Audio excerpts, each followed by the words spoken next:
ज्ञान योग, कर्म योग और राजयोग को एक संतुलित और स्पष्ट रूप में समझाया है।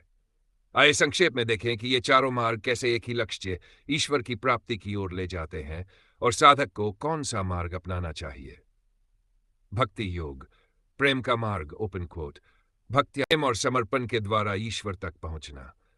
भजन, कीर्तन, नाम जप, आरती और प्रार्थना इसके मुख्य साधन है। हृदय की कोमलता और निष्कपटता इसमें सबसे महत्वपूर्ण है, उपयुक्त उन लोगों के लिए जिनका स्वभाव भावनात्मक और श्रद्धापूर्ण है। हैचम, ज्ञान योग, विवेक का मार्ग। मैं कौन हूं? इस प्रश्न का उत्तर खोजकर आत्मा और ब्रह्म को एक मानना।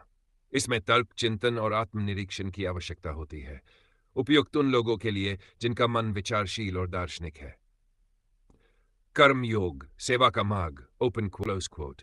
बिना फल की इच्छा के कर्म करना, हर कार्य को ईश्वर को अर्पित करना, दूसरों की सेवा को ईश्वर की सेवा मानना। इससे अहंकार मिटता है और हृदय में विनम्रता आती है, उपयुक्त उन लोगों के लिए जो सक्रिय, समाजसेवी और कर्मशील है। राजयोग, साधना और ध्यान का मार्ग, ओपन क्वोट। योग चित्त वृत्ति निरोधो, पतंजलि योग सूत्र समाज, क्लोज क्वोट। ध्यान, प्राणायाम, एकाग्रता और अंतर्मुखता के द्वारा मन को स्थिर करना। जब मन शांत होता है तब आत्मा में ईश्वर का अनुभव होता है। यह योग शारीरिक अनुशासन और मानसिक स्थिरता दोनों सिखाता है, उपयुक्त उन लोगों के लिए जो ध्यान और आत्मनियंत्रण में रुचि रखते हैं।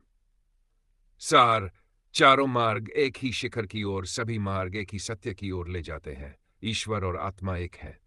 भक्ति हृदय को शुद्ध करती है, ज्ञान बुद्धि को प्रकाशित करता है, कर्म अहंकार को मिटाता है और राजयोग मन को शांत करता है।